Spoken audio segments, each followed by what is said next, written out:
Welcome to VIPM academy. RAS की जो हमारी सीरीज़ चल रही है टेस्ट सीरीज़, उसका थर्ड पेपर का आज मैं सोल्यूशन करवाने वाली हूँ। 2 पेपर हो चुके हैं अभी तक। अगर आप लोगों ने टेस्ट सीरीज़ ज्वाइन नहीं की है तो प्लीज़ आप टेस्ट सीरीज़ ज्वाइन कीजिए। टेस्ट सीरीज़ जो है आपकी 16 से ही स्टार्ट हो चुकी है। अभी उसमें सेक्शनल पेपर चल रहे हैं, लगभग 10 के आसपास आपके सेक्शनल पेपर हैं और 10 ही आपके फुल लेंथ पेपर हैं। और ये सारे आपको चेक करके रिवर्ट किए जा रहे हैं। उसमें जो वैल्यूबल फीडबैक्स हैं वो भी आपको दिए जा रहे हैं। ऑफलाइन और ऑनलाइन दोनों ही मोड पे आप ये टेस्ट सीरीज़ ले सकते हो, तो प्लीज़ इसको ज्वाइन कर सकते हैं ताकि आप अपनी इम्प्रूवमेंट करें। ऑनलाइन VIPM अकेडमी एप्लीकेशन पे आपको ये मिल जाएगा और ऑफलाइन आपको जो है VIPM की रिद्धि सिद्धि ब्रांच है मंगल चाय के पास में, वहाँ पर आपको मिल जाएगा। इन केस आपको नहीं मिलती है दोनों ही चीज़ तो आप नंबर पे कॉल करें 8955232362 पर। चलिए पेपर कैसा आ रहा है, तो पेपर देखो इस तरीके का है। सेक्शनल थर्ड पेपर था जिसके अंदर आपको जो है 1 वर्ड पूछे गए थे, टेंस बेस्ड एरर पूछी थी, इसके अलावा थीम पूछी थी। तो सारे टेस्ट सीरीज में हम कोशिश कर रहे हैं इंश्योर करने की कि एक वोकैब का टॉपिक आए, एक ग्रामर का टॉपिक आए और एक आपका डिस्क्रिप्टिव का टॉपिक आए, और ट्रांसलेशन हर पेपर में जा रहा है। और दूसरी चीज़, ये सारा शेड्यूल 6 पेपर के बाद रिपीट होगा, तो आपको रिविजन मिलेगा और उसके बाद 10 पेपर आपके फुल लेंथ रहेंगे। चलिए, तो कुछ ऐसा आपका पेपर है जैसा वहाँ आता है। यहाँ पे आपको ये अपनी डिटेल्स फिल इन करनी है और उसके बाद में यहाँ पे आपको जो है फीडबैक्स दिए जाएंगे इवैल्यूएटर के द्वारा। चलिए, फर्स्ट सेगमेंट जो 20 नंबर का है, इसमें आपको एरर आइडेंटिफाई करनी है। देखो, हमेशा एरर जब भी आप आइडेंटिफाई करेंगे तो क्वेश्चन पहले पूरा पढ़ लो क्या लिख रखा है। Identify the error, first of all you will identify the error and then rewrite the correct form of the following sentence. Correct form होगा ये, correct form of the given sentences. जो भी सेंटेंस आपको दिए हैं उनमें एरर ढूंढ के रीराइट करोगे। मैं हर टेस्ट पेपर में बता रही हूँ आप लोगों को, उसका रीजन है बच्चे यूं करके यहाँ लिख कर आ जाते हैं। आपको ऐसे एरर नहीं लिखना है, आपको इसको रीराइट करना है, पूरा आप लिखोगे। मैं यहाँ हो सकता है टेस्ट सीरीज में आपको जल्दी जल्दी मैं ऐसा करवा दूँ टाइम की वजह से, लेकिन आपको वहाँ पूरा लिखना है, तो मैं 1-2 में इसलिए पूरा लिखवाती भी हूँ। चलिए, फर्स्ट क्वेश्चन है, by the end of March I will be doing this job for 6 years। Sir 4+ यहाँ पर जो है टाइम दे रखा है। आप वैसे भी जानते हैं सिंस और 4 के साथ में जो है अगर टाइम दे रखा होता है तो टेंस होता है आपका perfect continuous. By the end of March, और ये अगर आपको बता रहा है बाय प्लस टाइम है, वैसे भी परफेक्ट को एम्फेसिस कर रहा है, फ्यूचर परफेक्ट के अंदर बात कर रहा है सेंटेंस कि भैया जब मार्च खत्म होगा तो मार्च के खत्म होने तक मैं इस जॉब को जो है 6 साल से कर रहा हूँगा। मतलब 6 साल पहले आपने शुरू किया था जॉब को और अभी भी उसको आप जो है कंटिन्यू कर रहे हैं, फ्यूचर में उसको कंटिन्यू करेंगे। कब तक? मार्च के एंड तक। वो बता रहा है, जैसे हम बोलते हैं ना कि भैया मैं जो है पिछले 7 सालों से VIPM में काम कर रही हूँगी, मैं जुलाई तक पिछले 7 सालों से इसमें काम कर रही हूँगी। तो जुलाई तो अभी आगे है, तो पहले से शुरू किया और फ्यूचर के किसी टास्क तक मैं उसको आगे जारी रखूंगी। तो ये होता है फ्यूचर परफेक्ट कंटिन्यूअस। तो यहाँ पे मुझे क्या लगाना था, यहाँ पे मुझे लिखना था by the end of March. Future perfect continuous है, यहाँ फ्यूचर कंटिन्यूअस दे रखा था तो उसको मुझे करना है I will have been doing this job, I will have been doing this job for 6 years। अब एक बच्चे के मन में ये आ रहा है कि मैम मैंने तो ये करेक्शन किया था कि यहाँ पर जो है मैं विल की जगह शैल लगा दूंगा, क्योंकि आई और वी के साथ में तो शैल आता है। सर ट्रेडिशनल इंग्लिश में आई और वी के साथ में शैल प्रेफरेबल था, लेकिन मॉडर्न इंग्लिश में या इनफॉर्मल इंग्लिश में अब आई और वी के साथ में आपके विल भी यूज में आ रहा है और बहुत ईजिली यूज में आता है एग्जाम के अंदर। तो वो एक बिग एरर अभी यहाँ पर नहीं मानी जाएगी। फिर भी जब आप इसको करेक्ट करो तो यहाँ आई के साथ में अगर आप शैल लिख दोगे तो सही हो जाएगा।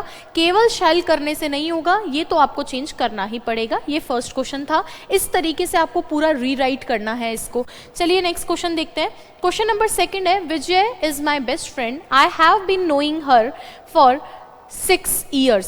देखो, पहली बात तो विजय मेरी बेस्ट फ्रेंड है और विजय मेरा बेस्ट फ्रेंड है। I have been knowing her for, अच्छा विजय तो फिर लड़की का नाम विजय हो सकता है, क्या पता हर लिख रखा है इसलिए। तो विजय मेरी बेस्ट फ्रेंड है, मैं उसको जो है जान रहा हूँ कई सालों से, फॉर ईयर्स, कई सालों से जो है मैं उसको जान रहा हूँ, सालों से ही मैं उसको जान रहा हूँ। तो ठीक है, पहले से जा रही हूँ, फॉर प्लस टाइम है तो परफेक्ट कंटिन्यूअस आना चाहिए था।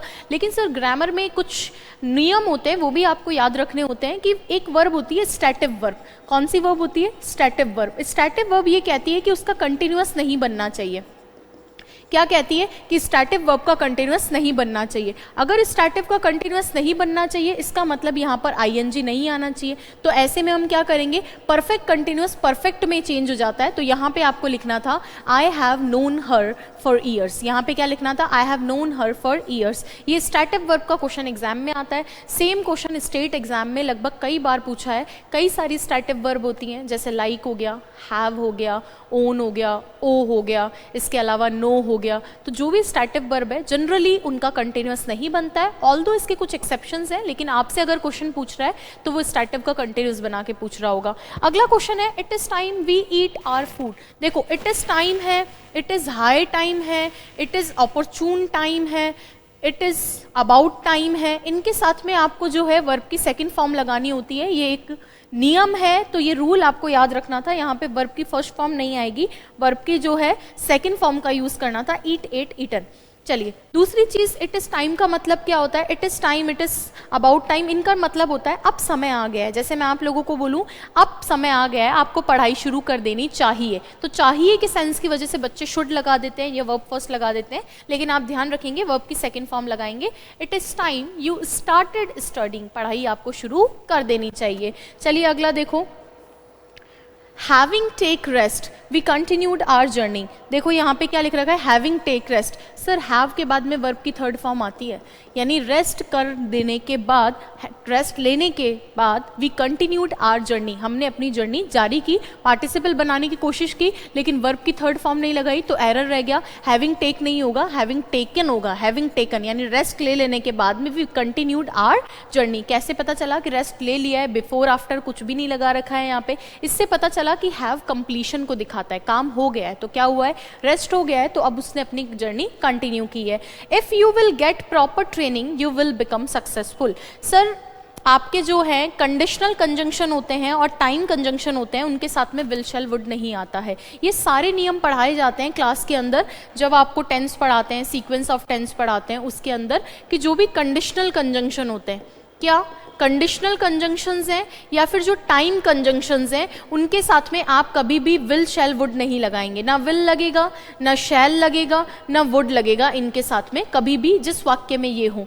जैसे मान लीजिए इफ दे रखा है, मान लीजिए व्हेन दे रखा है, मान लीजिए व्हाइल दे रखा है, कोई भी इस तरह का सेंटेंस है, बिफोर आफ्टर कुछ भी दे रखा है जो टाइम से रिलेटेड हो या कंडीशन से, शर्त से, तो इसके साथ में दो वाक्य होते हैं। ये फर्स्ट सेंटेंस है, ये सेंटेंस नंबर 1 है, और इसके साथ में सेंटेंस नंबर 2 होता है। तो ये जो सेंटेंस 1 है यहाँ पे विल शैल वुड नहीं आएगा, यहाँ आ भी सकता है और नहीं भी आ सकता, सिचुएशन डिपेंडेंट। क्योंकि कुछ बच्चे जो है यहाँ पे विल देख के बोलते हैं कि आपने तो बोला था कि इनके साथ में विल शैल वुड नहीं आएगा, आगे वाले में आ सकता है, इसमें नहीं आएगा जिसमें ये कनेक्टेड है। ठीक है क्या, तो आगे वाले में देखो यहाँ तो आ सकता है लेकिन यहाँ पे नहीं आएगा, तो फिर इसको किस में बनाएंगे, सर इसको प्रेजेंट में बनाएंगे, प्रेजेंट सिंपल में बनाएंगे। तो यहाँ पे क्या लिखूंगी, if you get, if you get, you के साथ में गेट्स तो होगा नहीं, if you get proper training, अगर आपको प्रॉपर ट्रेनिंग मिलेगी तो आप सक्सेसफुल होंगे। सेंस भले ही फ्यूचर का हो लेकिन वहां पर विल शैल वुड का यूज नहीं किया जाता।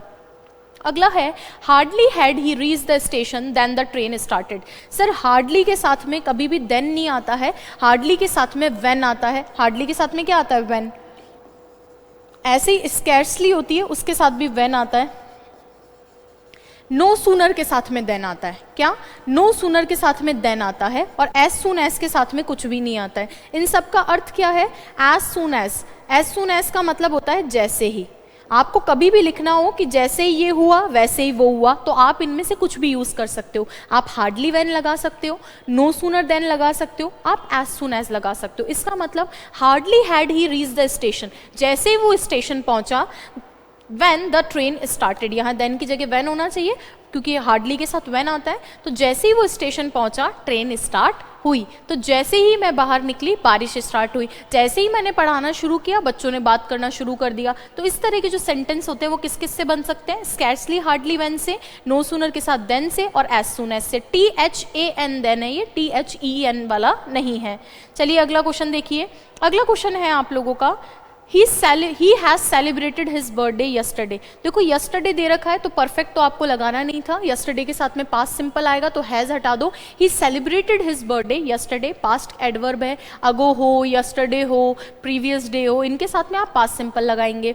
द बॉय डिनाइड, बॉय ने मना कर दिया क्या, ओबे करना, किसको, उसके टीचर को। देखो मैं हमेशा बोलती हूँ कि आप एक सिंपल सेंटेंस तो बना लेते हैं, सब्जेक्ट है, वर्ब है, ऑब्जेक्ट है, बन जाएगा, लेकिन सेंटेंस में एक से ज्यादा वर्ब हो, एक से ज्यादा अगर सेंटेंस में वर्ब हो तो स्टोरी में आते हैं इन्फिनेटिव, जिरंड और पार्टिसिपल, और यही वो स्टोरी थी। बॉय ने मना कर दिया, किसके लिए मना कर दिया, ओबे करने के लिए। तो एक वर्ब तो ये हो गई, और एक वर्ब और आई है तो आपको इन्फिनेटिव जिरंड का यूज करना था। ऑब्जेक्ट का प्लेस है, ट्रांजिटिव वर्ब अपने साथ ऑब्जेक्ट के प्लेस पर जनरली जिरंड को प्रेफर करती है, तो यहां पे आपको लिखना था obeying.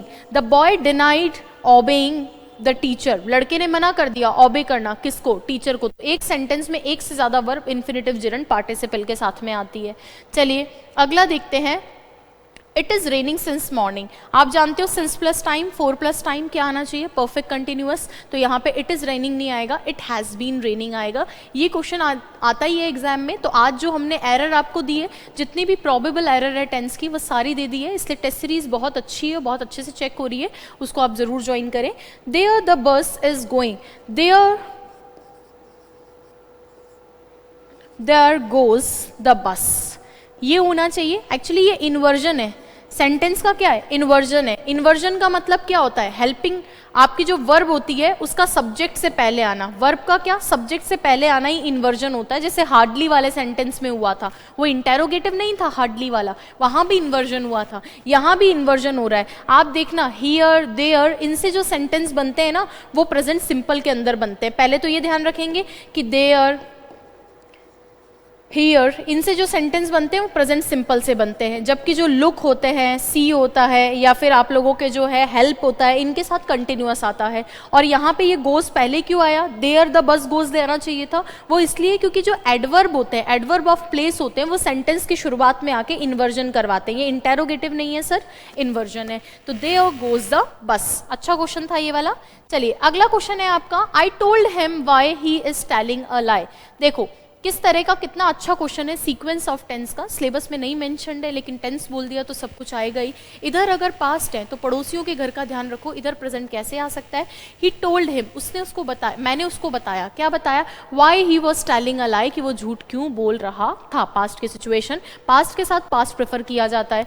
The students did not stood up, इस तरह का क्वेश्चन एक एग्जाम में जरूर आता है, डिड के साथ में, डू के साथ में, डिड के साथ में और डज के साथ में मेन वर्ब की फर्स्ट फॉर्म आती है। ये क्वेश्चन हर बार एक ना एक जरूर आता है, तो यहाँ स्टैंड अप आना चाहिए, स्टैंड, स्टूड, स्टूड। चलिए अगला देखो।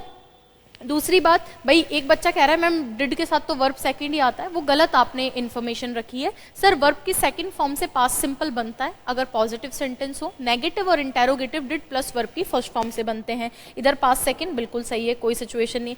ऐसे ही हैज, हैव, हैड, इनके साथ में वर्ब की थर्ड फॉर्म आती है, एच एच एच वर्ब की third form, D D D verb की फर्स्ट फॉर्म। चलिए अगला देखिए, what you want from me. Sir second type का इंटेरोगेटिव है, तीन तरह के इंटेरोगेटिव होते हैं। टाइप टू इंटेरोगेटिव है जिनको हम बोलते हैं अदर देन यस और नो वाले, WH वर्ड से बना है। तो WH वर्ड के अंदर WH के बाद में हेल्पिंग वर्ब आनी चाहिए। कोई इंटेरोगेटिव बिना हेल्पिंग वर्ब के नहीं होता। WH helping verb, then subject, then main verb, जैसा भी हेल्पिंग वर्ब हो उसके अकॉर्डिंग, और उसके बाद जो भी बचा कुचा है। तो भैया what do you want from me, तुम मुझसे क्या चाहते हो, तो हेल्पिंग वर्ब लिखनी थी, वॉन्ट फ्रॉम मी। एक बच्चा कह रहा है मैम पास्ट में भी तो लिख सकता हूँ, what did you want from me, मुझसे क्या चाहते थे। बिल्कुल लिख सकते हो, लेकिन ऐसे केसेस में जहाँ चीज़ें बिल्कुल बताया नहीं है, जब तक पास्ट में जाने के लिए नहीं कहे मत ही जाना, प्रेजेंट में ही बना देना। ये गलत नहीं है, लेकिन ध्यान रखना कि जब तक नहीं कहा जाए तब तक आप प्रेजेंट में रखो। यू के हिसाब से डू लगा दिया। चलिए अगला बताइए। अगला क्वेश्चन है, where the thief hid the stolen watch. Sir यहाँ पे क्या लिख रखा है, WH सेंटेंस है, अभी बताया था WH के बाद में हेल्पिंग वर्ब आनी चाहिए थी। तो देखो हेल्पिंग वर्ब आनी चाहिए थी, वर्ब की सेकंड फॉर्म लगाया है, क्या होता है, हाइड, हिड, हिडन। इसका मतलब पास्ट में रखना चाह रहा है, पास्ट में रखना चाह रहा है तो चलो बना देते हैं। क्या लिखूं, वेयर डिड द थीफ, अब डिड के बाद वर्ब की फर्स्ट फॉर्म हाइड, क्या, द स्टोलन वॉच। यहाँ वर्ब की थर्ड फॉर्म क्या है, स्टोलन वॉच का मतलब जो चुराई हुई घड़ी है उसके लिए बात कर रहा है। तो WH के बाद में है, ये क्वेश्चन भी एग्जाम में पूछा हुआ है, WH के बाद में हेल्पिंग वर्ब, उसके बाद में आप सब्जेक्ट लिखेंगे। मैंने डिड ही क्यों लगाया, वर्ब प्रेजेंट सिंपल में क्यों नहीं रखा, चोर बार बार एक ही घड़ी तो चुराएगा नहीं, उसका रूटीन नहीं है, उसकी आदत नहीं है, इसलिए वह कहाँ पर जो है चोर ने उस चुराई हुई घड़ी को छुपाया था, एक मैंने पास्ट का इवेंट मान के पास्ट सिंपल लगा दिया, और हिड से भी पता चल रहा था कि पास्ट में रखना चाह रहा था। He cried that how unlucky was he. Sir how से अगर सेंटेंस स्टार्ट होता है तो आप जानते हैं कि इंटेरोगेटिव बनता है, लेकिन ये जितने भी WH वर्ड है ये सेंटेंस के बीच में आते हैं तो ये कंजंक्शन बनाते हैं, और कंजंक्शन जब बनाते हैं तो ये इंटेरोगेटिव नहीं है, हेल्पिंग वर्ब पहले नहीं आएगी। ही वॉज, ही क्राइड, वो रोया, और क्यों रोया, that how unlucky he was. यहाँ पे दैट लिखने की भी जरूरत नहीं थी, ये भी गलत होगा, तो डायरेक्ट लिखना था he cried how unlucky he was. Double conjunction भी आपको लगाने की जरूरत नहीं थी, इंटेरोगेटिव नहीं है। चलिए अगला देखिए, अगला क्वेश्चन है आपका question number 16। When it will rain, the farmer will sow their fields। जब बारिश होगी फार्मर अपने खेत के अंदर जो है खेती करेंगे या जो है फील्ड्स को जोतेंगे। चलो देखो, अभी बताया था आज when के साथ में, if के साथ में टाइम कंजंक्शन है या कंडीशनल कंजंक्शन है, उसके साथ में will shall would नहीं आता है, तो यहाँ पे आपको will बिल्कुल भी नहीं लगाना था। तो when it, अब बच्चे क्या करते हैं, ये तो हटा देते हैं लेकिन when it rain ही लिख देते हैं। सर जब will हट गया तो अब तो it के अकॉर्डिंग वर्ब आएगी, तो when it rains आपको लिखना है और आगे वाले में will shall would आ सकता है। You had better to take a helper with you।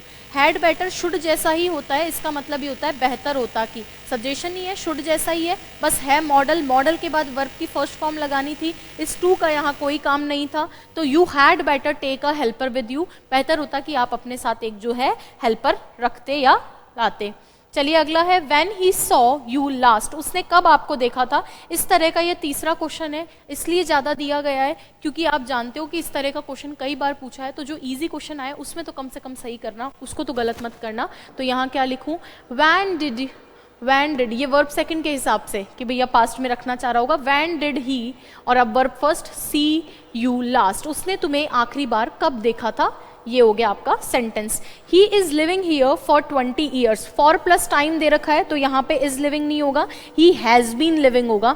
He has been living here for 20 years, 20 सालों से यहाँ रह रहा है। अगला देखेंगे, did not you complete your homework. Sir इसको दो तरीके से लिख सकते थे, अगर ऐसा लिखना होता तो आप ये लिखते डिड यू नॉट कंप्लीट। ये जो नॉट होता है ये सब्जेक्ट के बाद में होता है, ग्रामर का सही स्ट्रक्चर यही है, did you not complete your homework. तो एक बच्चा कह रहा है कि मैम ऐसा भी हमने तो सुना है कि डिडंट से भी बन जाता है, बिल्कुल सही है, इनफॉर्मल इंग्लिश में या फिर एम्फेसिस करने के लिए एम्फेटिक वर्ड के रूप में यहाँ पे ऐसा भी लिखा जाता है डिडंट यू, बट ये इस तरीके से लिखा जाता है डिडंट यू कंप्लीट योर। लेकिन जब आप नॉट लिखना ही चाहते हैं तो अगर पूरा नॉट लिखना चाहते हैं तो ये सब्जेक्ट के बाद ही होगा और ग्रामर के अकॉर्डिंग यही ज्यादा स्ट्रक्चर है। ये हाँ आम जीवन में ये चलता है क्योंकि एम्फेटिक है इसलिए ज्यादातर ये सुनने को आप ये मिलता होगा, लेकिन ग्रामर के हिसाब से यही आप एग्जाम के अंदर करके आएंगे।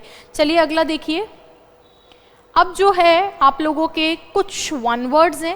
देखो वन वर्ड कहाँ से याद करने, कितने याद करने, देखो वन वर्ड के अंदर अभी तक का जो ट्रेंड रहा है उसमें से मैक्सिमम टाइम ये होता है कि एक बच्चा कर लेता है पढ़े हुए में से और एक नहीं हो पाता। ज़्यादा परेशान भी नहीं होना है, वोकैब जो होती है उसका दायरा बहुत बड़ा होता है। आप इतने वर्ड याद करके जाओगे और उससे कोई अगला वर्ड आ गया तो क्या करोगे। तो मैं सिर्फ इतना कहूँगी कि RAS की प्रिपरेशन के लिए बहुत ज़्यादा वोकैब याद करने की ज़रूरत नहीं है, बट इम्पॉर्टेंट बेसिक वोकैब याद करने की बहुत ज़रूरत है। इसलिए हम क्लास में जो है इम्पॉर्टेंट 100 वर्ब PDF देते हैं ताकि बच्चे को कम से कम मुझे खाना है, जाना है, कुछ चुराना है, अगर ऐसे वर्ड्स हैं अगर उनका भी इंग्लिश नहीं बन रहा तो आपको ट्रांसलेशन नहीं आएगा, डिस्क्रिप्टिव नहीं आएगा। तो सारी वोकैब याद करने की ज़रूरत नहीं है, वन वर्ड में कुछ सर्टेन वर्ड्स याद कर लेना जो प्रीवियस ईयर है, अगर उनसे काम बन जाता है तो ठीक है, वरना एक आध छोड़ भी दोगे तो कोई फर्क नहीं पड़ेगा। कुछ वर्ड याद कर जाना, आ जाए तो ठीक है, वरना परेशान होने की जरूरत नहीं है। That which is no longer in use, कोई ऐसी चीज जो अब काम में नहीं आ रही है उसके लिए वन वर्ड बहुत इंपॉर्टेंट है, SSC ने हजारों बार पूछा है, उसको बोलते हैं ऑब्सोलीट। ऑब्सोलीट का मतलब होता है आउटडेटेड, तो दोनों में से कुछ भी लिखा जा सकता था। एक ऐसी चीज जो अभी काम में नहीं आ रही है उसको ऑब्सोलीट या आउटडेटेड बोला जाता है।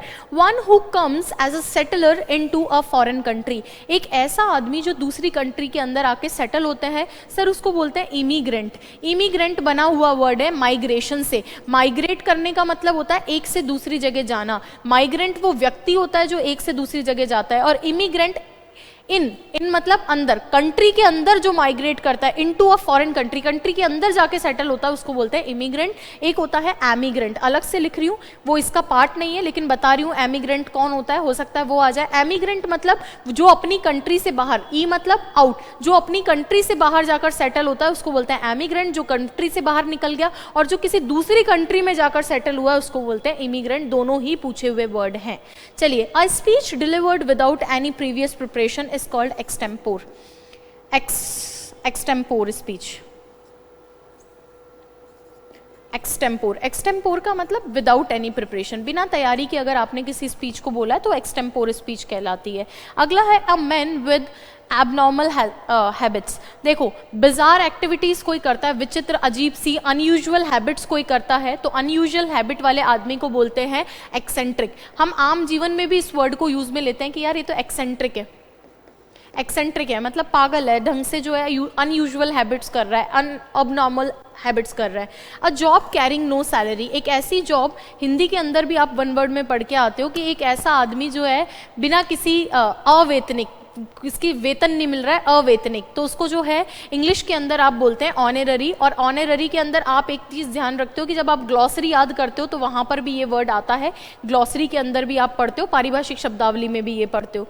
One who copies from other writers, ये भी इंपॉर्टेंट वर्ड है। एक ऐसा आदमी जो दूसरों की चीजों की नकल करता है उसको बोलते हैं प्लेजरिस्ट। प्लेजरिज्म होती है, प्लेजरिज्म का मतलब होता है एक ऐसा व्यक्ति जो चोरी करता है, साहित्यिक चोरी करता है, उसी से बना हुआ वर्ड है। अगला है someone who Yeats a lot of food, एक ऐसा व्यक्ति जो बहुत ज्यादा खाना खाता है, भोजन भट्ट जिसको आप बोलते हैं, उसी को बोला जाता है ग्लटन। देखो, एक आदमी तो ऐसा होता है गवर्नमेंट, जिसका मतलब जो खाना खाता भी है लेकिन उसको खाने की समझ भी है, तो वो तो कहलाता है गवर्नमेंट। लेकिन यहाँ पे आपको ध्यान रखना है कि एक ऐसा व्यक्ति जो बहुत ज्यादा खाना खाता है उसको भोजन भट्ट ग्लटन बोला जाता है। अगला है hand writing that can not be red, एक ऐसी हैंड राइटिंग जिसको पढ़ा नहीं जा सकता उसको बोलते हैं इलेजिबल। तो जो पढ़ा जा सकता है उसको बोलते हैं लेजिबल, पठनीय और अपठनीय। Easily tricked because of being too trusting, एक ऐसी आदमी जो आसानी से जो है क्या किया जा सके, जिसको आसानी से धोखा दिया जा सके, ट्रिक किया जा सके, उसको देखो दो वर्ड बोल सकते हैं, आपको दोनों में से जो वहां पर याद आए दोनों तीनों वर्ड में से लिख सकते हैं। एक तो बोला जाता है गलीबल, गलीबल का मतलब होता है वेरी इनोसेंट, बहुत मासूम सा, जिसको आसानी से धोखा दिया जा सके। या फिर एक वर्ड होता है क्रेड्यूलस, जो आसानी से जो है धोखे के अंदर आ जाता है। या फिर आपको वहां ये नहीं आए तो भी इनोसेंट भी लिख सकते हो, इनजेनुअस भी आप वहां पर लिख सकते हो, बट कोशिश करना इन दोनों में से लिख दो तो ज्यादा सही रहेगा। An admirer of lover of the arts, एक ऐसा आदमी जो क्या है, लवर है, किसका, आर्ट का जो लवर होता है उसको बोलते हैं डिलेटेंटे। क्या बोलते हैं, डिलेटेंटे। पूछा हुआ वर्ड है, शायद आरएस में भी पूछा हुआ है। डिलेटेंटे का मतलब है, ये समझ लो दिल आ गया उस पे, आर्ट में क्या आ गया, दिल आ गया, तो डिलेटेंटे एक एडमायरर होता है, किसका, लवर ऑफ आर्ट्स होता है। वैसे ही एक वर्ड और पूछा जाता है कॉनेश्योर, उसका मतलब होता है क्रिटिकल जज ऑफ समथिंग, वो होता है कॉनेश्योर। ये ध्यान रखना, ये वर्ड भी पूछा जाता है, कॉनेश्योर का मतलब होता है क्रिटिकल जज ऑफ समथिंग। बट देखो ये सारे जो वर्ड्स हैं ना, ये इंपॉर्टेंट, हमने एक पीडीएफ बना रखी है जो इंपॉर्टेंट वन वर्ड्स की है, उसमें से ही सारे आपको वर्ड्स दिए गए हैं, तो आप प्लीज वो इंपॉर्टेंट पीडीएफ ले लेना। टेलीग्राम चैनल आप ज्वाइन कर लो, वीआईपीएम क्लासेस, वहां पर आपको जो है ये पीडीएफ मिल जाएगी इंपॉर्टेंट वन वर्ड की। और आप आरएस के लिए जो टेलीग्राम चैनल ज्वाइन करेंगे वो रहेगा वीआईपीएम आरएस 4th पेपर। अब है ट्रांसलेशन, 2 नंबर का एक ट्रांसलेशन होता है। सब्जेक्ट वर्ब सही लिखने पे कोशिश रहती है कि 1 नंबर 1.5 नंबर तक बच्चा ला सकता है अगर थोड़ा भी एफर्ट्स लगाता है तो। इस बार जो हमने ट्रांसलेशन दिया है वो कंडीशनल बेस दिया है, हर बार अलग थीम पे ट्रांसलेशन देते हैं। एक कई बार आपको जो है टेंस बेस्ड देते हैं, कई बार मॉडल बेस्ड देते हैं। इस बार कंडीशनल बेस्ड था, अब कभी कॉम्प्लेक्स बेस्ड आएगा, कभी थोड़ा पोएटिक टच वाले आएंगे, तो अलग बार अलग थीम रहती है। अगर प्राकृतिक संसाधनों का सही उपयोग किया जाता है तो पर्यावरण संतुलित रहता है। तो अगर के लिए क्या लिखूंगी, इफ उनका सही इस्तेमाल किया जाता है, यानी प्रेजेंट सिंपल। किनका सही इस्तेमाल किया जाता है? प्राकृतिक साधनों का। इफ नेचुरल रिसोर्सेज, वो खुद इस्तेमाल करते हैं या उनका किया जाता है? उनका किया जाता है, मतलब passive. If natural resources are, इस्तेमाल करना, उपयोग करना, या तो यूज्ड लिखो या यूटिलाइज्ड लिखो। यूटिलाइज्ड जो उस वक्त आपके दिमाग में है, वो आपकी वोकैब चेक नहीं कर रहा है, बट उस वक्त आपका प्रेजेंस ऑफ माइंड क्या कहता है, जो उस टाइम आपके दिमाग में है वो जरूर लिखना। If natural resources are used, कैसे? सही ढंग से, करेक्टली लिखो, वाइजली लिखो, मतलब समझदारी से। सही से मतलब समझदारी से, तो वाइजली अच्छा वर्ड है, तो पर्यावरण संतुलित रहता है। एनवायरमेंट, भैया देन लिखो चाहे नहीं लिखो, पहले तो ये होता था देन लिखना पड़ता था इफ के साथ में, बट अब बिना देन के भी काम चल जाता है। दैट भी ओमिट हो जाता है, देन भी ओमिट हो जाता है, प्लस जो आपके पैसिव स्ट्रक्चर होते हैं उसमें ब्लाई प्लस ऑब्जेक्ट भी एमिट हो जाता है। तो एनवायरमेंट क्या करता है? एनवायरमेंट संतुलित रहता है, रिमेन्स, बना रहता है। कैसा? संतुलित। संतुलित मतलब बैलेंस्ड। एनवायरमेंट आपका बैलेंस्ड बना रहता है, एकदम सही से स्मूथली वर्क करता है। स्टेज भी लिख सकते हो, स्टेज बैलेंस्ड भी आप वहां पर लिख सकते हो, बट ये शब्द आपके दिमाग में आए तो ये आपका पहला ट्रांसलेशन है, इसको चेक कर सकते हो आप। इसके बाद में सेकेंड ट्रांसलेशन की अगर मैं बात करूं तो सेकेंड ट्रांसलेशन है, अगर मेरी बुद्धि में असाधारण शक्ति होती तो मैं क्षमताओं से परे भी सोच सकता था। क्या कह रहा है? अगर मेरी बुद्धि में असाधारण शक्ति होती है, क्या? नहीं सर, प्रेजेंट इमेजिनरी है। आपको जो है कंडीशनल सेंटेंस अगर नहीं आते हैं कि ये सारे ट्रांसलेशन कैसे हो रहे हैं, तो यूट्यूब पे इसी चैनल पे मैंने कंडीशनल पढ़ा रखा है, आप मेरे नाम से कंडीशनल सर्च करना, उसमें आपको अच्छे से बता रखा है कैसे कंडीशनल बनाए जाते हैं। 4 तरह के कंडीशनल सेंटेंस होते हैं, future conditional, present real conditional, present imaginary conditional और पास्ट इमेजिनरी कंडीशनल। सारे मैंने पढ़ा रखे हैं, कैसे ये बन रहे हैं, कैसे ये स्ट्रक्चर्स आ रहे हैं, वो पूरा पढ़ा रखा है। Please go and check that. 5 translation में से एक भी गलत नहीं होता अगर आपको सारे स्ट्रक्चर्स आते तो। क्या हमें पढ़ने जरूरी है आरएएस के हिसाब से? बिल्कुल जरूरी है। सिलेबस में कुछ लिखा भी नहीं है, कुछ बताया भी नहीं है, थोड़ा बहुत लिख दिया है, लेकिन पूछा सब कुछ है क्योंकि ट्रांसलेशन और डिस्क्रिप्टिव है। तो अगर मेरी बुद्धि में असाधारण शक्ति होती, तो प्रेजेंट इमेजिनरी है। इफ प्रेजेंट इमेजिनरी है तो पास्ट में जाके बनेगा, पास्ट सिंपल में वर्ब की सेकंड फॉर्म से या वर से। अगर शक्ति होती मतलब शक्ति रखते हो, तो रखते हो तो ये भी लिख सकते थे, इफ आई हैड, या इफ माई ब्रेन, बुद्धि, या if my intelligence, my mind, जो भी आप लिखना चाहो, और शक्ति होती मतलब शक्ति रखता। अगर आपका जो है ये प्रेजेंट इमेजिनरी है, पास्ट में जाके बनेगा, तो इफ माई ब्रेन या माइंड हैड या फिर पजेस्ड, जो भी आपके दिमाग में उस दिन आए, माई ब्रेन पजेस्ड, या फिर क्या बोलोगे, हेड। हेड का मतलब रखने वाला हेड आया है यहाँ पे, ये पास्ट परफेक्ट नहीं है, ये हेड मतलब रखना। Have had head. अगर मेरी बुद्धि के पास क्या होती? असाधारण शक्ति, extra ordinary power, had extra ordinary power, तो मैं क्या करता? क्षमताओं से परे सोचता, सोच सकता। सोचता होता तो वुड लिखती, लेकिन सोच सकता तो कुड लिखूंगी। आई कुड, सोचना, आई कुड थिंक, कैसे? बियॉन्ड माई स्ट्रेंथ, क्षमताएं हैं, स्ट्रेंथ लिखो, कैपेसिटी लिखो, कुछ भी लिख सकते हो आप। ध्यान क्या रखना था कि यहाँ पे कुड क्यों लगाया, यहाँ हैड ये वर्ब की सेकंड फॉर्म क्यों लगाई, यहाँ कुड क्यों लगाया। तो प्रेजेंट इमेजिनरी जो है वर्ब की सेकंड फॉर्म या वर से बनते हैं, और दूसरी तरफ कुड या वुड से बनते हैं। और डिटेल में जानना हो तो इसी चैनल पे कंडीशनल पढ़ा रखा है। अगला देखो, अगर तुमने पिछली रात चेतावनी पर ध्यान दिया होता तो आज तुम इन समस्याओं से बच जाते। अगर तुमने पिछली रात चेतावनी पर ध्यान दिया होता तो आज तुम इन समस्याओं से बच जाते। तो इफ पिछली रात ध्यान दिया था क्या? नहीं सर, पास्ट इमेजिनरी है, पास्ट परफेक्ट और would have plus verb third से बनेगा। इफ यू हैड, ध्यान देना मतलब पेड अटेंशन लिख देती हूँ। If you had paid attention, paid attention नहीं लिखना चाहो तो डायरेक्ट जो है हीड एक वर्ड होता है, ध्यान देना, वो भी लिख सकते हो, ठीक है क्या? और ये भी नहीं हो तो नोटिस भी लिख सकते हो कि इफ यू हैड नोटिस्ड, किस पे ध्यान दिया होता? If you had paid attention to the alarm जो भी आपको उस वक्त दिमाग में आए वो लिखना है, जरूरी नहीं है हीड ही आए, नोटिस भी आ सकता है, अटेंशन भी आ सकता है, बट आना चाहिए उस वक्त आपके दिमाग में। क्लियर है क्या? चलिए, तो अगर आपने उस टाइम चेतावनी पे ध्यान दिया होता तो आज तुम इस समस्याओं से बच जाते। यू वुड हैव, बचना, देखो सेव मत लिख देना, आप सेव पैसे बचाना होता है, सेव मनी होता है, सेव टाइम होता है, उनसे बचना मतलब वहां से बाहर निकलना। तो you would have escaped, escape मतलब बच निकलना, बाहर निकल जाना। You would have escaped these problems. Clear है क्या? ये ध्यान रखेंगे। इसके बाद में अगला वर्ड, अगला सेंटेंस है आपका, अगर अगले सप्ताह तक यह प्रस्ताव स्वीकृत हो जाता है तो हम नए नियमों को तुरंत लागू करेंगे। ऐसा कब करोगे? जब ऐसा होगा। फ्यूचर कंडीशनल है, कैसे बनेगा? इफ दिस प्रपोजल हो जाता है, प्रेजेंट सिंपल लिखूंगी, वैसे भी इफ के साथ विल शैल वुड नहीं आता, आज ही बताया ऊपर। If this proposal is approved या गेट्स अप्रूव्ड, दोनों ही सही है, पैसिव बनाना था बस, क्योंकि ये प्रपोजल खुद अप्रूव नहीं करेगा, होगा। तो if this proposal gets approved या इज अप्रूव्ड, कब तक? By next week we will implement, लागू करना मतलब इम्प्लीमेंट, वी विल इम्प्लीमेंट क्या? New laws. और कैसे? तुरंत मतलब इमीडिएटली। क्लियर है? अगला क्या लिख रहा है? जब तक तुम अपनी आंतरिक शक्ति को नहीं पहचान लेते तुम अपने वास्तविक सफलता का अनुभव नहीं होगा।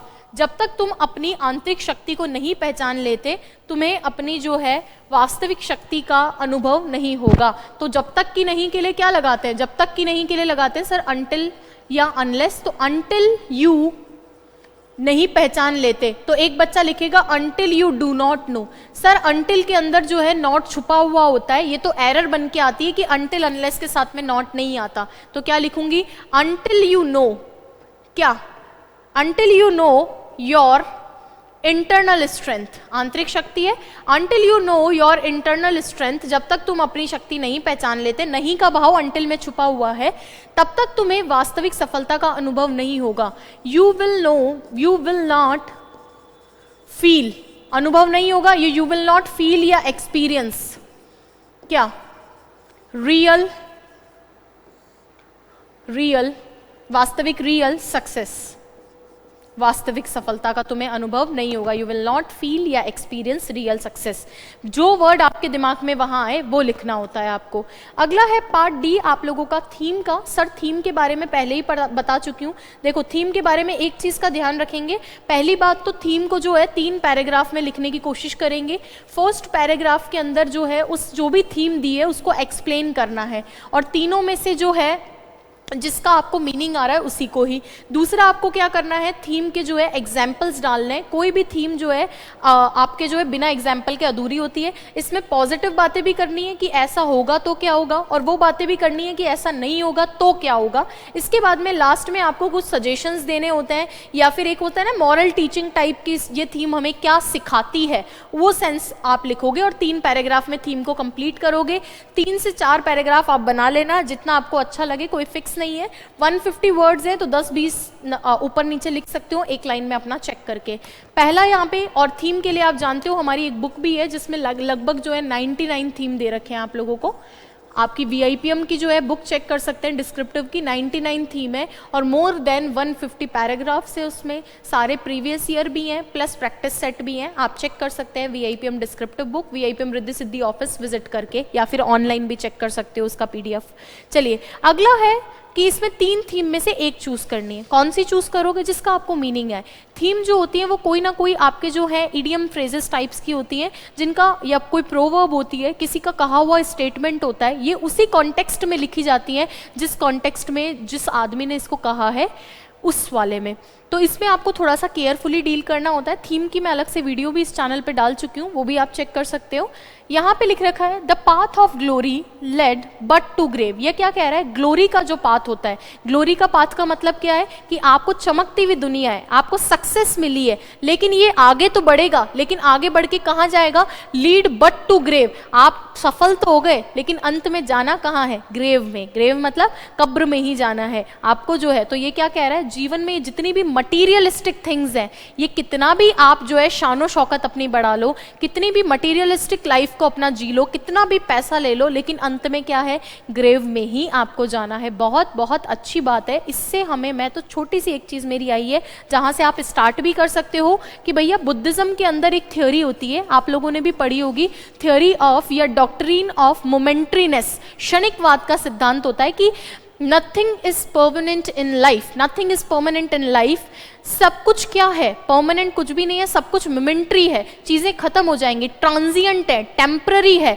तो nothing is permanent in life, everything is transient या टेम्पररी, फ्लीटिंग। तो आप उसी से अपना जो स्टेटमेंट है स्टार्ट कर सकते थे बुद्धिज्म के कोट से। तो आप इसके अंदर फिर एग्जाम्पल्स देंगे, पहले एक्सप्लेन करेंगे 3 लाइन में, फिर एग्जाम्पल देंगे। एग्जाम्पल में क्या बताएंगे कि जैसे हम कोई भी चीज़ करते हैं, आज आप सक्सेसफुल है, आपके पास जॉब है, लेकिन ये हमेशा तो नहीं रहने वाला, एक दिन कहीं ना कहीं इसका एंड होगा। और वैसे भी आपने मैस्लो की जो साइकोलॉजिकल नीड्स पढ़ी होंगी उसमें भी पढ़ा होगा, एक स्टेज पे जो चीज़ें थी हमें मिल गई, उसके बाद भी आदमी संतुष्ट नहीं होता, फिर आगे फिर आगे फिर आगे फिर आगे। क्या इसका तो कोई एंड है नहीं, तो अल्टीमेटली जाना जीरो में ही है, सारी चीज़ें वैनिश ही होनी है। तो आपको ये एग्जाम्पल्स देते हुए इसको कंक्लूड करना है और लास्ट में एक्सप्लेन करना है।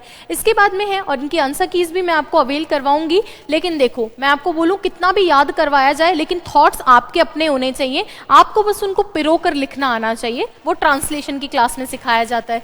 अगला है beauty is only skin deep. ये वही है कि beauty lies in the eyes of beholder. इससे आप स्टार्ट करते, beauty lies in the eyes of beholder. Eyes of beholder यानी जो सुंदरता होती है वो देखने वाले की आंखों में होती है। तो ब्यूटी जो है स्किन डीप है, सिर्फ आपकी जो है चमड़ी को देखकर, रंग को देखकर आपको पता चलता है कि भैया ब्यूटीफुल है या नहीं है, लेकिन जो सुंदरता होती है वो देखने वाले की आंखों में होती है।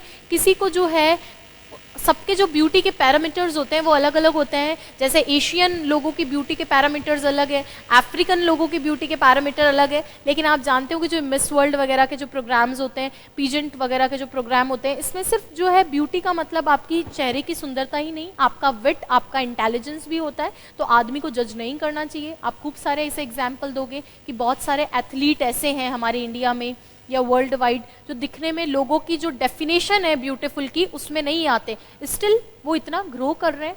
This is what matters. ये चीज़ है जो मैटर करती है, वो कितने ब्यूटीफुल है। और ब्यूटी तो वैसे भी अलग अलग आदमी की डेफिनेशन अलग अलग है। किसी को जो है, अरे सड़क पे मम्मी का एग्जाम्पल दो, मदर का एग्जाम्पल दो, कि जो सड़क पे आप देखते हो कुछ बच्चे बेचारे रोड साइड रहते हैं, तो उनके लिए उन बच्चे वो चाहे साफ सुथरे नहीं हो, अच्छे नहीं दिख रहे हो, अगर जो सो कॉल्ड ब्यूटी स्टैंडर्ड्स है उनके अकॉर्डिंग, तो भी उनकी मदर के लिए वो ब्यूटीफुल होते हैं। ऐसे ही जैसे मान लीजिए ब्यूटी कॉन्टेस्ट वगैरह के अंदर अफ्रीका के जो लोग हैं, इंडियंस का मेंटालिटी उनके प्रति अलग हो, लेकिन वो भी ब्यूटी का एग्जाम्पल है, वो अफ्रीकन ब्यूटी है। ठीक है क्या? तो ब्यूटी सिर्फ देखने वालों की आंखों में है, ये आपको लास्ट तक कंक्लूड करना है अच्छे अच्छे एग्जाम्पल्स देके। आगे है a little learning is a dangerous thing. यानी अ लिटिल मतलब थोड़ा थोड़ा जो ज्ञान होता है वो डेंजरस होता है। हिंदी में भी कहा जाता है अध जल गगरी छलकत जाए। ये देखो आपको बताना है कि डेंजरस इसीलिए है कि आप जो है गलतियां करोगे, फॉल्ट्स की तरफ आप जो है जाओगे, तो फॉल्ट से आपको बचाना है, ओमिशंस से आपको बचाना है। कोई चीज आप गलत ना करो, कोई चीज ओमिट ना कर दो, चूक से बचाना है। इसलिए थोड़ी नॉलेज नहीं रखनी चाहिए, डिजास्टर होता है। जैसे मान लीजिए इसमें आप एग्जाम्पल दोगे एक टीचर का एग्जाम्पल, टीचर के पास कम नॉलेज हुआ, बच्चा फेल हो जाएगा। इसमें आप एग्जाम्पल दोगे लॉयर का कम नॉलेज हुआ, आपका केस हार जाएगा। इसमें आप एग्जाम्पल दोगे डॉक्टर के पास कम ज्ञान हुआ, आपकी जो है डेथ हो जाएगी। तो थोड़ा ज्ञान हमेशा डेंजरस होता है, किसी भी तरह से डिस्ट्रक्शन की तरफ ले जा सकता है। इसी तरह से आप कंक्लूड करेंगे एग्जाम्पल्स के साथ में। पूरा पेपर मैंने आप लोगों के साथ में डिस्कस किया है। आप अगर ज्वाइन करना चाहें टेस्ट सीरीज, तो आपको ये सारे वैल्यूबल फीचर्स हमारी तरफ से मिलेंगे। मिलेंगे। आप बस एप्लीकेशन डाउनलोड कर लो VIPM अकेडमी, वहीं से आप पेपर दो, आपकी कॉपी चेक करके रिवर्ट कर देंगे हम लोग। पेपर आप ऑफलाइन भी दे सकते हैं, अगर जयपुर में रहते हैं तो VIPM Riddhi Siddhi near Mangal Chai. Test paper जो है संडे को भी होता है, आपका मंडे को भी होता है, आपकी कन्वीनियंस के अकॉर्डिंग ये चीज़ें रखी गई है। आप जो है 1 बजे के बाद में कभी भी टेस्ट पेपर दे सकते हैं, 1 ऑनवर्ड्स। संडे को अगर आप आना चाहें तो 1 बजे के बाद कभी भी आकर अपना पेपर सबमिट करेंगे वहाँ पर, और 1 से 4 के बीच में पेपर देके जाएंगे। हिंदी इंग्लिश दोनों की टेस्ट सीरीज़ है, आप चाहें तो केवल इंग्लिश की भी ले सकते हैं, केवल हिंदी की भी, या दोनों भी ले सकते हैं। दूसरी बात, मैं वहाँ पर आपको अवेलेबल रहूँगी, आपको अगर किसी दिन आना हो, कुछ डिस्क्रिप्टिव में गाइडेंस चाहिए हो। और दूसरी चीज़, जो बच्चा टेस्ट सीरीज़ ज्वाइन कर रहा है उसको डिस्क्रिप्टिव के लेक्चर्स फ्री मिल रहे हैं, जिसमें पूरा जो डिस्क्रिप्टिव वाला बुक है उसका सोल्यूशन होगा, और डिस्क्रिप्टिव की बुक भी है, आप चाहें तो उसको भी चेक कर सकते हैं। उसमें बहुत सारे प्रैक्टिस सेट्स और आपके प्रीवियस ईयर क्वेश्चंस दे रखे हैं। Thank you so much. और कोई क्वेरी हो प्लीज़ नीचे डालेंगे कमेंट में, ताकि उसको एड्रेस किया जाए। Thank you.